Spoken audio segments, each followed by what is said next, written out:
আসসালামু আলাইকুম। অনেক বড় ভাই, অনেক ভাই ব্রাদার আমাকে ফেসবুকে কমেন্ট করেন বা ইউটিউবে কমেন্ট করে আমাকে জানতে চান যে ভাই আপনার কবুতর উড়ার ভিডিও দেন। ভাই যেই সিজন চলতেছে, মানে যে ওয়েদার আকাশের, আজকে 4 দিন পর কবুতর ছাড়লাম। এই 4 দিন বৃষ্টির কারণে কবুতর ছাড়িনি, আর আমিও অসুস্থ ছিলাম, প্রচন্ড পরিমাণে জ্বর, মাথা ব্যথা। আজকে ছাড়লাম, আজকেও অসুস্থতা, সকালে একটু রোদ ছিল, তাই কবুতরগুলো আজকে বাইরে দেওয়া হয়েছে।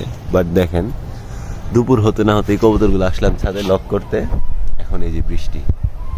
মানে কি যে একটা ফালতু ওয়েদার এই বছর যাচ্ছে, আল্লাহ মাহবুদ জানে কবুতর এবার কিভাবে রেডি করব, কবুতর কিভাবে পাল্লা করব।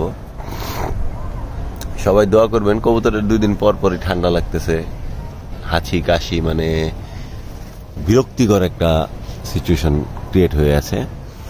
সবাই দোয়া করবেন আমার কবুতরগুলোর জন্য, এবং আমিও দোয়া করি। আর এই বছর হয়তো সব ক্লাব কর্তৃপক্ষকে আমি রিকোয়েস্ট করবো টুর্নামেন্টগুলোর ডেটগুলো পিছিয়ে দিতে, কারণ কেউই কবুতর রেডি করতে পারতেছে না। যে ওয়েদার, কবুতর এই সিজনে মানে এমন টাইমে প্রতি বছর সবার কবুতর কিন্তু অলরেডি 1.5-2 ঘন্টা উড়ে। বাট এখন যে ওয়েদার চলতেছে, বৃষ্টির কারণে কবুতরের শরীরই পাতলা হচ্ছে না, প্লাস কবুতরের মোল্টিং শেষ হচ্ছে না, কবুতরের মধ্যে ঠান্ডার যে প্রকোপটা থাকে সিজন চেঞ্জ হওয়ার কারণে, সেটা শেষ হচ্ছে না। মানে কোনোভাবেই কবুতরগুলো রেডি না। তাই যারা তাড়াহুড়া করে টুর্নামেন্টগুলো দিতে যাচ্ছেন, বা ইনটেক টুর্নামেন্ট বলেন, ছোটোখাটো টুর্নামেন্টগুলো, ওগুলো একটু পিছায় দেন ডেট, সমস্যা নেই। জানুয়ারি ফেব্রুয়ারিতেও টুর্নামেন্ট দেওয়া যাবে। ওই সময় যে ওয়েদার থাকে পারফেক্ট কবুতর উড়ানোর জন্য, ছাড়ার জন্য। বাট অযথা কারো কবুতরগুলো নষ্ট করতে আপনাদের ক্লাবের জন্য আপনারা দায়ী হবেন না। আল্লাহ হাফেজ।